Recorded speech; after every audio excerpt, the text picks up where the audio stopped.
তিনটাই ছিল, তিন মহাদেশের রাজা একা একা হাসে। আল্লাহ আপনাকে পিছিয়ে নিবেন না। আমাদের শিক্ষিত মানুষগুলা ভাবে যে যদি আমি আল্লাহ পাওয়ায় লেগা যাই তাহলে মনে হয় আমি সুফি হয়ে যাবো, সুফি, সব বুঝি ছেড়ে দিতে হবে। না না, কিচ্ছু ছাড়তে হবে না, আরো টপে উঠবেন, টপে।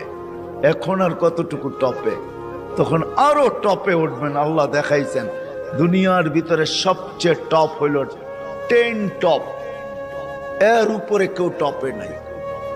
আশারায় মুবাশশারার উপরে কেউ নাই, আছে নাকি? আপনার আমি কয় টাকার মালিক? রাগ হয়ে যাবেন? বলবো? হায় হায়, আপনার আমি কয় টাকার মালিক? কয় টাকার? আব্দুর রহমান ইবনে আউফ রাদিয়াল্লাহু